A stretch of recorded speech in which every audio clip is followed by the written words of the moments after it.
So a while ago I got a comment that said, "Man, you have a lot of soul shards." So I took a look at my soul shards and said, I do have a lot of water soul shards, don't I?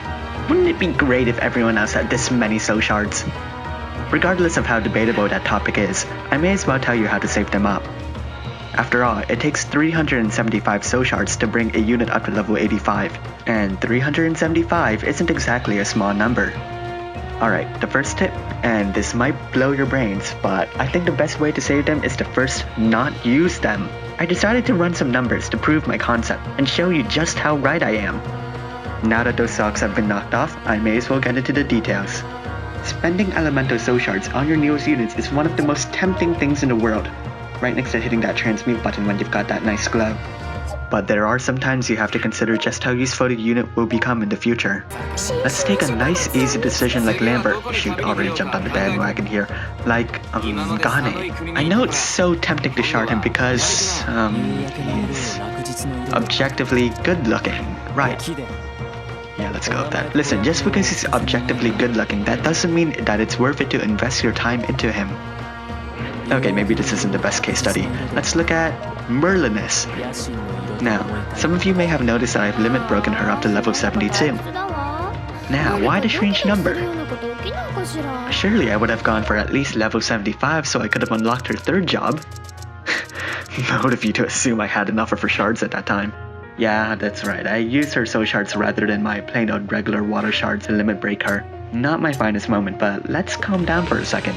Before you throw your elemental soul shards at a unit, you have to take some things into consideration. Like, how often will I be using this unit? Or is this unit fun to play?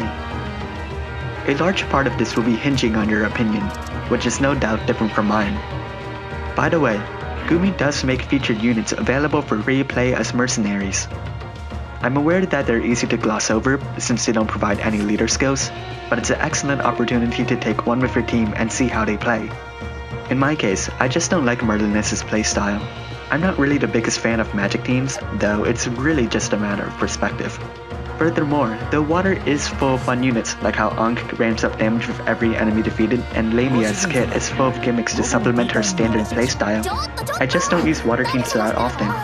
I use dark and light teams, which is why I don't have as many elemental soul shards for those elements. But then when would you use those elemental soul shards? Generally, I think a good rule of thumb is, if it's broken, break it. Whether you have fun with the unit or not, a strong unit will no doubt become a used unit. Take for instance, 9. He is the most used dark unit on my team, and sees play outside of it because of his CT down skills. Also, if the unit's soul shards aren't widely available, use your elemental soul shards on them. Collaboration units and limited units are the biggest shard dumps that I can think of. But in the end, the biggest factor should be how much you personally like the unit, rather than looking at the opinions of those around you.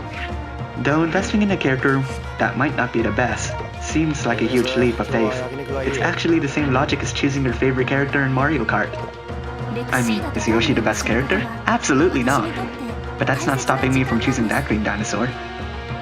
I'm actually planning on using my water soul shards on Dark Longinus if I ever get her, even though she's not as good as, say, Merliness.